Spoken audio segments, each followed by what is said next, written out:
Welcome to this educational video lecture by Ingole publication. आज का lecture में हम ट्रांसपोर्ट अक्रॉस सेल मेम्ब्रेन को डिटेल में समझेंगे, जिससे इस कॉन्सेप्ट का प्रैक्टिकल और प्रोफेशनल इंपॉर्टेंस क्लियर हो सके। Transport across cell membrane. Cell membrane सिर्फ सेल को कवर करने के लिए नहीं होती, बल्कि सेल के अंदर और बाहर सब्सटेंसेस के मूवमेंट को कंट्रोल करने का काम करती है।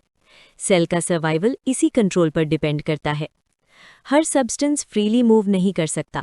कुछ सब्सटेंसेस इजीली पास होते हैं, कुछ स्पेसिफिक मैकेनिज्म के थ्रू मूव करते हैं। Importance of membrane transport. Cell को कंटिन्यूअसली न्यूट्रिएंट्स चाहिए होते हैं, ऑक्सीजन चाहिए होती है, वेस्ट मटेरियल्स बाहर निकालने होते हैं।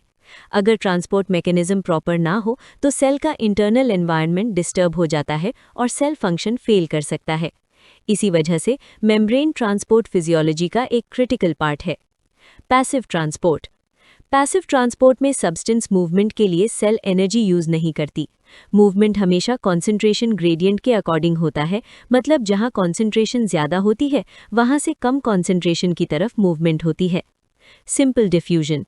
सिंपल डिफ्यूजन में स्मॉल और non polar molecules directly cell membrane के थ्रू पास हो जाते हैं, जैसे ऑक्सीजन, कार्बन डाइऑक्साइड।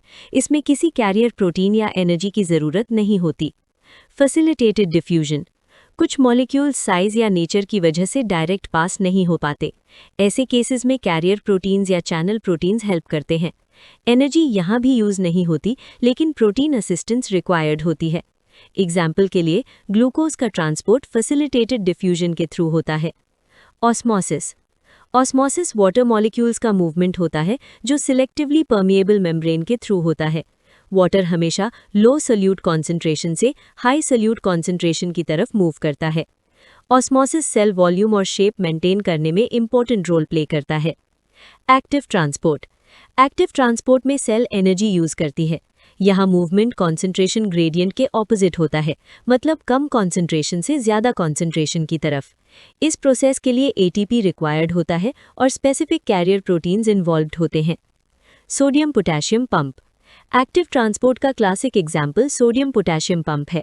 इस मैकेनिज्म में सोडियम आयन सेल के बाहर पंप किए जाते हैं, पोटेशियम आयन सेल के अंदर पंप किए जाते हैं। ये प्रोसेस नर्व इम्पल्स ट्रांसमिशन और मसल कॉन्ट्रैक्शन के लिए इसेंशियल होता है। Vesicular transport.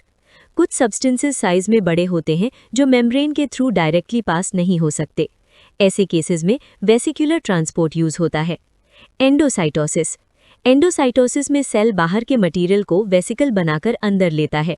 इसके टाइप्स होते हैं फैगोसाइटोसिस, पिनोसाइटोसिस। एक्सोसाइटोसिस। एक्सोसाइटोसिस में सेल के अंदर बना मटेरियल वेसिकल के थ्रू बाहर रिलीज किया जाता है।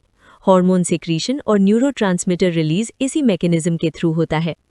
Professional importance. Transport across cell membrane की अंडरस्टैंडिंग से ड्रग अब्जॉर्प्शन को बेटर समझा जा सकता है, इलेक्ट्रोलाइट इम्बैलेंस का रीजन क्लियर होता है, नर्व और मसल फिजियोलॉजी को लॉजिकली एक्सप्लेन किया जा सकता है। क्लिनिकल कंडीशंस जैसे एडीमा, डिहाइड्रेशन और nerve disorders directly membrane transport से रिलेटेड होते हैं।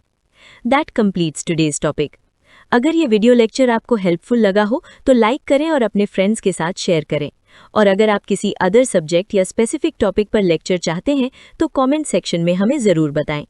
Thank you for watching this educational video lecture by Ingole publication. Keep learning, stay consistent and see you in the next video.